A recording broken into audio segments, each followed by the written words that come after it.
Okay, so spam firewalls, you might call this blacklisting 2.0. It's a more sophisticated form of a blacklist. Now, like a blacklist, what a spam firewall does is it uses a feedback loop, but from mail servers, not from end users, similar to blacklists. Where they innovate over blacklists is that they also take into account email volume and hard bounces, even bounces that are not long dead. In other words, an email address could have expired yesterday and be dead, and it still counts against you. So what they do is they will blacklist mail server IP addresses, and sometimes by domain. A popular one is Barracuda. And what happens with spam firewalls is that they operate in the same way as with blacklists. That let's just say with real estate, for instance, if you're mailing to Century21.ca, which is the real estate company Century 21 Canada, if you email them and you have too many dead addresses in your list, then you will start getting blacklisted by Barracuda, and other companies such as Sutton Group that use Barracuda will also start blocking your emails. So you definitely don't want to get on Barracuda's list, because it can be quite pervasive in terms of who you're getting blocked by, especially if you're doing B2B or mailing to business environments rather than consumers. Another way is that B2B servers use is what's known as domain verification. And what this is it verifies that the sending email address or domain that the sender is sending from in an email is actually being sent from the domain it claims to be from. A typical way that a trick that spammers use is what's known as spoofing, where they'll use whatever domain, domain xyz.com, even though it isn't theirs, and claim that that's where the email is coming from. They have no intention of getting sent emails. They just want people visiting their website. So this prevents domain spoofing using this domain verification. Basically, there's two types, three rather, that are used. One that's known as a Sender Policy Framework, or SPF record, and this is a small little file that you put on your when you have a domain. If your domain registrar will allow you to play with your DNS settings for your domains, then you can go in and add this record in a snap. And what you do is you basically put what IPs are authorized to send emails for your given company. So if your company abc.com, on the DNS record for abc.com, you would put all of the IP addresses that you're authorizing that can send emails for abc.com. So that would be the IPs of any of your mail servers.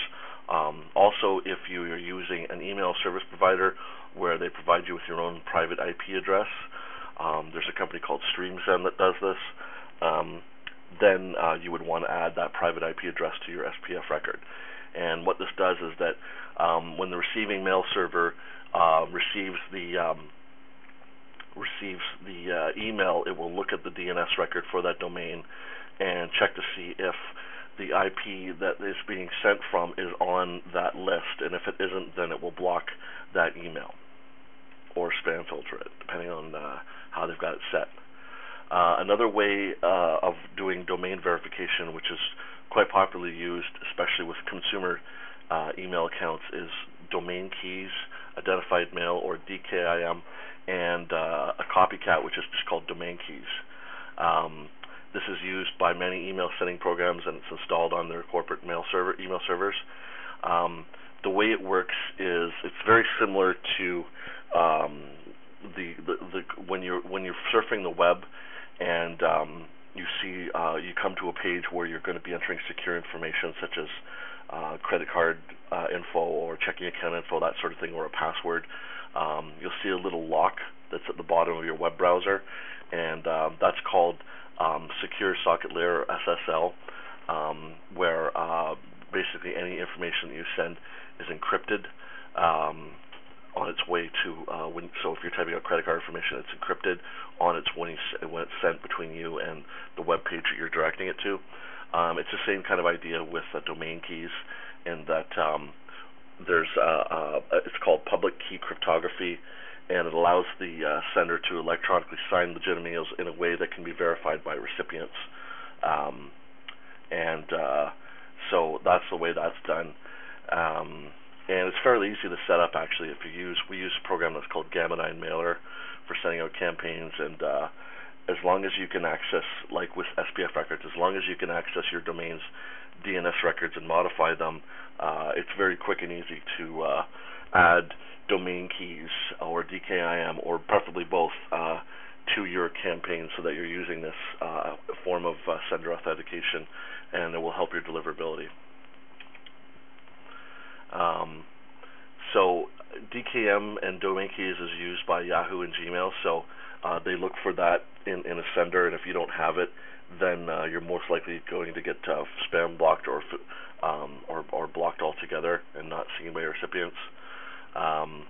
And there's a few companies out there, more and more of them are allowing, like domain registers that are allowing you to modify your domain's DNS records. For instance, name.com or godaddy.com both allow you to register domains and to do as you please with your DNS records, and that also allows you to use stuff like programs like Google Apps, which is great for setting up various things for your business, including email. So moving along, a whitelist. What a whitelist is basically the opposite of a blacklist. It's a list of approved email or IP addresses. So if you're in an environment where you're on a whitelist, then your emails automatically go to the inbox. A whitelist basically short circuits the whole spam assessment and filtering process, and allows you to auto bypass any of this technology at the server level. We think of it as being the same kind of thing as, say you're going to a nightclub and there's a big lineup. Think of the lineup as all the normal emails, but if you're on the guest list or the VIP list, you go and tell the bouncer at the front of the line, and they let you right in. There's no admission charge or pat down by security like there is to the normal people in the regular lineup. So it's great if you can get on any whitelists that exist. They don't tend to be very widely used at the mail server level. They're more used by individual users. Like, for instance, there's a program called SpamRest that we'll talk about later that does this. And unless it's a really secure environment where security is very, very important, where only certain people are allowed to email other certain people in the company, it's almost completely useless. However, there are things, special relationships that email service providers get with email providers, large email providers, especially free email providers like Hotmail and Gmail and Yahoo, and also the major broadband providers, where they're able to get on the white lists of these companies. So in other words, a company like Constant Contact would want to be on the white list for, say, Comcast, because then that would mean that all their emails automatically get into the inbox. And the way that they get that is by proving to the provider that they have strict double opt-in policies, that their users are not going to be annoyed by the emails that are sent through them, and that they're not getting spam complaints, or very few. There's also what's called return path certification. It's a kind of whitelisting, and we'll get into that further when we talk later more about email reputation and how that works as a form of whitelisting with return path.